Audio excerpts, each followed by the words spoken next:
So, on request, I've been asked to demonstrate some mouth handling, dentist or medicine prep.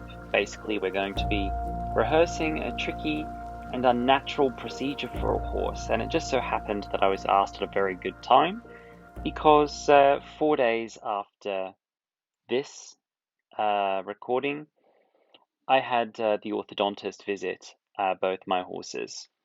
Generally, I believe in 6 to 12 months dental visits for horses. I'd had both my horses seen to in January this year, so 5 months ago. It's now May. However, they were seen to by a vet who wasn't a tooth or mouth specialist, and I had to get someone else out because I wasn't convinced Sanson was very happy in his mouth in particular. And I was right because he ended up having a totally cracked and necrotic tooth, which came out of his head when the orthodontist saw it and they extracted it on the spot. So, in 4 days after this recording, I have the orthodontist coming back to give Sanson his checkup. And to be honest with you, I'm not convinced Caleb's mouth is 100% either. So I'm having him checked out by the orthodontist as well. So this is how I prepare a horse for the orthodontist. I'm doing this in his paddock where he's going to feel most comfortable. And I'm going to hold him in the same way a dentist might, which is usually tight underneath the chin. And I'm first just going to start rubbing him all over the face in unpredictable and confusing ways. Again, always watching for the threshold. There, he found his threshold a little bit. Always watching for the threshold, but I need to make sure I'm not too careful about it. See there, he just showed a little bit of worry about that. I stop and I give him food reward. Now, if you're uncomfortable using food reward for whatever reason, just don't do it. You can just stop what you're doing and verbally praise the horse.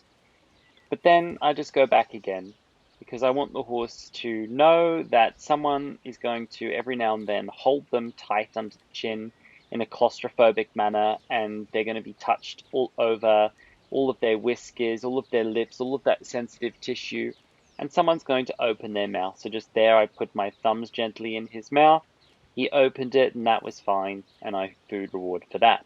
So I'm demonstrating this with Caleb because with Sanson I can't demonstrate it because, well, you'll see why I can't demonstrate the process with Sanson.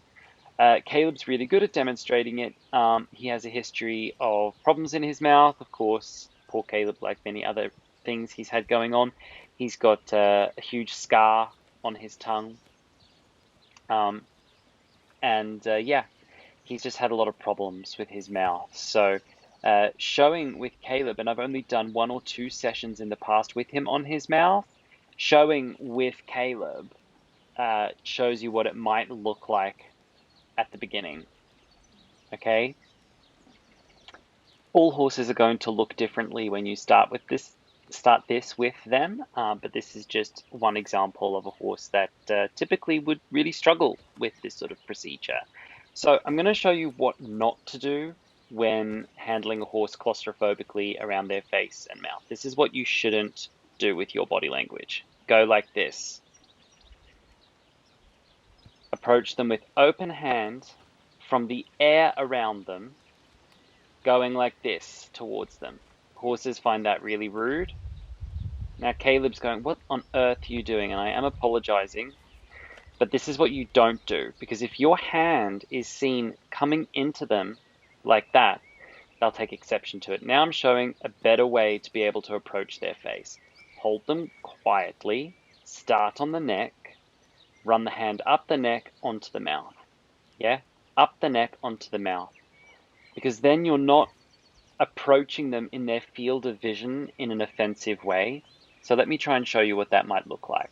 So I'm on my balcony here and I want to kind of give you a perspective, an empathetic perspective, why what you do with your body language is important when you're up close with the horse and handling their mouth, their face, their ears, their eyes in a claustrophobic, potentially confusing and unpredictable manner, and why going into them in that way that I just demonstrated would be rude or offensive to the horse. So if you come in a rude or offensive way, this is what it's going to look like to a horse, right? right? It's going to look like this. How comfortable would you be? Okay? And if I'm doing it in a confusing way, where you don't know what's happening, and then someone starts fussing with your mouth, right? Someone's fussing with your mouth, with your eyes, with your ears. You can't quite see what's happening, right? It's offensive to the horse. It's offensive to the horse. That's why we don't come in like this. Not only are they hardwired to be anti-predatorial towards predatorial behavior, and this is a predatorial behavior to a horse. So why do I come up close next to the horse and I slowly take my hand up their neck so you can't see it, but you can feel it? Now, what I can't do with the power of tutorials is help you feel the touch. I can't do that. I can only demonstrate it, of course. But my hand here is on the neck and it's coming up around the eye, and then I come up around here, and maybe you'll see a little bit in the peripheral vision. You'll see my face, and horses do read our facial expressions. That's scientifically proven. So he or she will read my facial expression more clearly this way. And then I'm able to come in, and now I'm handling the mouth, and my hands are out of the picture. So the horse can work just with feel, and they're not getting this. Okay, so that's why it's important what you do with your body when you're mouth handling.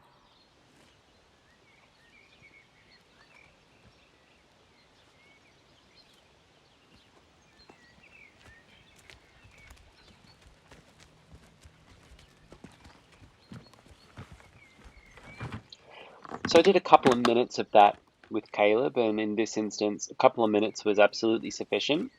And so now I'm continuing with the procedure to expose him to other potential objects or procedures he might have during up close and personal medical contact or dentistry. So I've got a syringe here, and he is needle phobic. I've seen him just pull out of your hand and bolt away from you with needles, so I'm just getting him to target the needle first.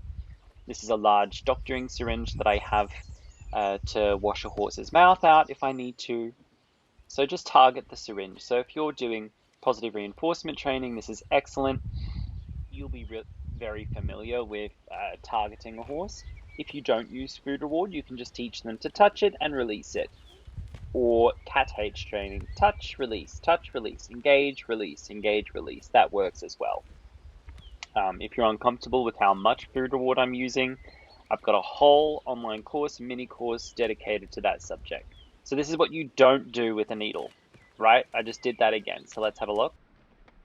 So this is what I don't recommend doing, like that, just like that rule I just described earlier. But I do it once or twice in a session just to see what he might do if someone does that. And all he does is target it, which is exactly what I had hoped for. So I don't really repeat it. Because someone somewhere at some time is going to do that, either on purpose or by accident. So it's important that they are okay with that as well. But good handling would generally not be that. So I learned 4 days after this that my feelings were correct, that Caleb's mouth was not good. And in this video, he actually has ulcers on the inside of his mouth all the way along where I'm touching. So I was absolutely right that the vet that saw us 5 months ago didn't do an adequate enough job, and we had to have the specialist fix him, and he is fixed now. But this explains this head jerking behavior I'm getting from him. It is just pain related. And I figured out intuitively within the moment not to touch the skin across his teeth there. And so I'm touching everything else except that skin across the teeth, and he's okay with that. So I just figured out that if I touched that area with my hand, then it triggered a head jerk response. And I learned a few days later that, yes, his mouth was full of ulcers from sharpness in the teeth. So yes, I was right in the sense that I felt that Caleb's mouth wasn't right either, that the vet hadn't done a good enough job. And that's something I want to touch on here really quickly. A lot of vets say they will float teeth for you, but that doesn't mean they're a tooth expert. Just like when a vet comes and tells you to shoe a horse, they're not a hoof expert.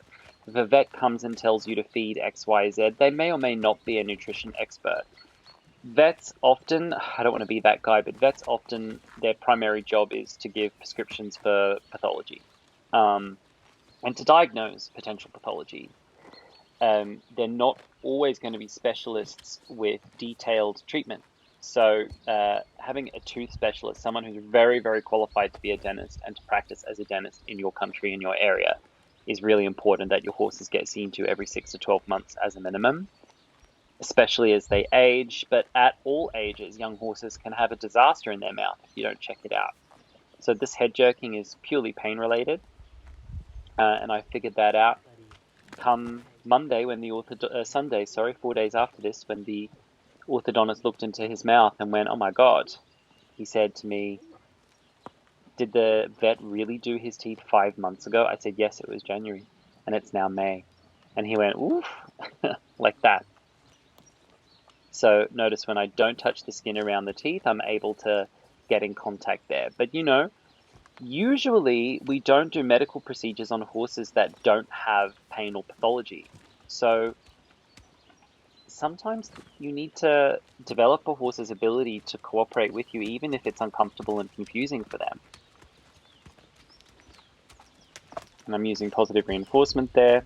Here I'm just going to walk him through the space a little bit, because this happens during a dentist appointment. It happens during mouth handling. It happens during a vet appointment, right? And, horses can be moved about in tight and uncomfortable spaces in unpredictable and confusing ways. And so I practice that. I'm practicing that so that if we're, up at the stable or in a paddock or doctoring and there's a car and, you know what the setups are like. Most of the people I know don't have fancy barn setups where they have a special place for the vet to stand. And so often vets have to ask the horse to move about and do different things. So I like to practice all of that as well in the same session. I've actually filled the syringe with water now, and I'm practicing washing the mouth out with water. Move about again. Come and do it over here, food reward. The reason why I felt that Caleb's mouth wasn't 100%, one, the head jerking when he was palpated there along his teeth, the cheeks area. Number two, I started noticing some inflammation. Within the last week, I noticed some inflammation along the sides of his face, so I was very grateful that we had the orthodontist planned months in advance. And it was only recently I started noticing um, the inflammation. So here I am practicing with the water, just getting him accustomed to that little bits at a time, and then he did much better there. A release and a food reward. So little bits at a time. And very important, again, the rule is I don't co-dysregulate.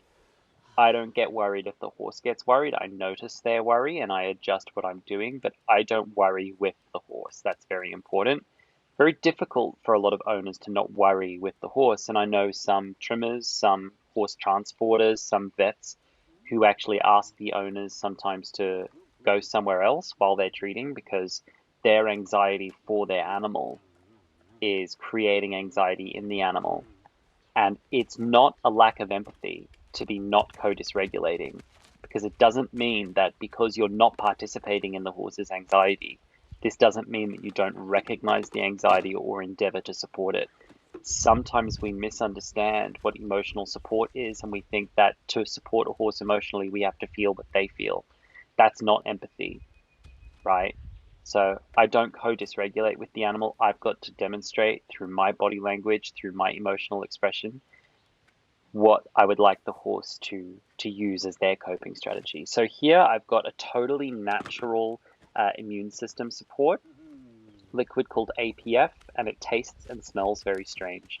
And so I'm just going to practice finishing the session with applying that in. It's totally natural. It's not a pharmaceutical grade anything. It's totally natural. And so I'm just going to practice putting that in his mouth a little bit because, well, sometimes strange things go into horses' mouths during medical handling, right? And you can see Caleb's very worried about all of this, but this is a horse at very early stages of this style of handling. I've not done much training with Caleb like this because I've been giving him the last 5 months just to decompress after moving into this location.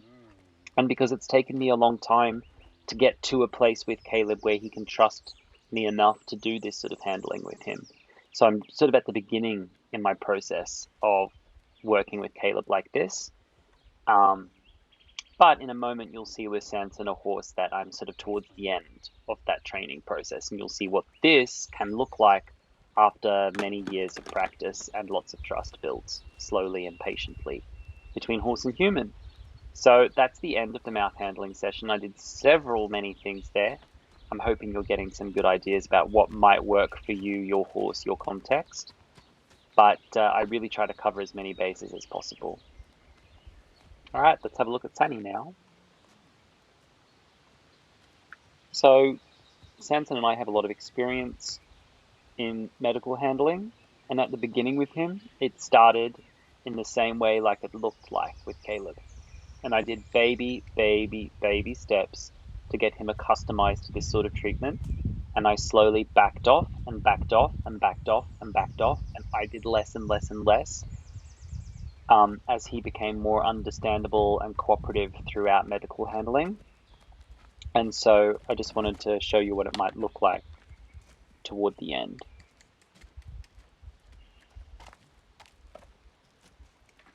So I've got several waters here with different things in them. I've got bentonite powder, bicarb soda, salt water, and fresh water there at the moment. And so the horses can free choose what they need. So I just sort of show him the syringe. He opens his mouth and I can handle him there. And it's the same way with the dentist. They can just take his mouth and open it, and he's really cool with that.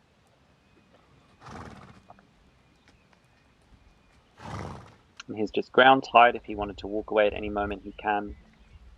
And I do it on all sides of his mouth, and he's just really chilled with that. So what a lot of people do is they'll see a horse that can do something like this, and they'll think that from the beginning, I need to train it looking like this. Now you see how I'm standing far away from him? If you're training like that, you're doing that rude behavior that horses might take exception to that I described earlier in this video. Now Sanson doesn't find it rude because he's conditioned and accustomed towards what I'm doing here. However, a lot of people will see this and think that, oh, let me start it from the beginning like this and incrementally get them accustomed to it like this from the beginning. And that is one valid route. And I don't do that because I want codependency first, co-regulation second, and independent regulation third. So I want independence last. Sanson is independent in his behavior here right now. Yes, he's independent in this moment. But I don't expect a horse without independent to be independent from the first training. First, I'm right up close, I'm giving very clear direction, and I'm really helping them do it. And then I slowly build up their confidence until they can do it like Sanson here. I mean, this is just pure cooperation. You know, he just opens his mouth and lets me do it. He actually really loves having his mouth cleaned out. And in the last 2 months, we've done a lot of it after his tooth extraction. And I suppose he gets very hot. He gets overheated very easily in Spain. And that's why we're thinking to move to northern Spain where it's a little bit cooler, part of the reason.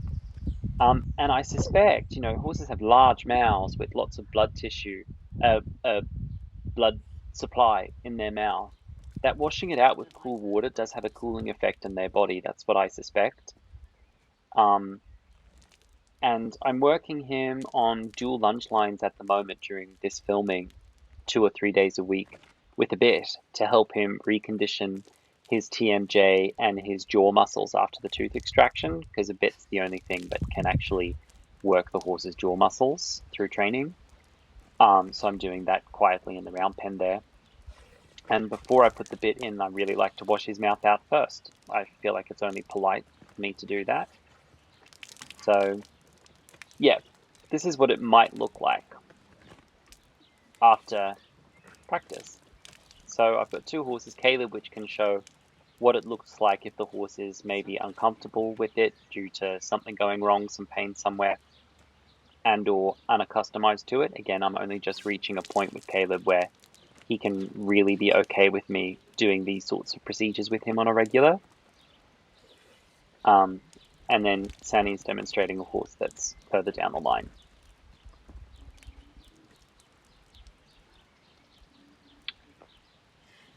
I'm spraying the water up there on the outside in between his cheek flesh and his teeth. And I'm spraying it in all different directions through his mouth. Here I'm actually giving him omeprazole. We're at the back end of an omeprazole treatment, and he loves it. He says, give it to me, give it to me, give it to me. I want it. And he's the same when I worm him as well. He loves it. He really enjoys it. He's on omeprazole because he is probably 95% sure has suffered from glandular ulcers. Glandular ulcers are the type that can't be solved with diet and lifestyle changes. It's like a disease that horses just get rather than a problem horses develop due to diet and lifestyle. So omeprazole is the only thing that works for glandular ulcers, so we're just on the back end of a treatment for it. Okay, so I hope that was interesting for you, and as always, if you have any questions at all, please feel free to reach out and ask me. I'm an open book.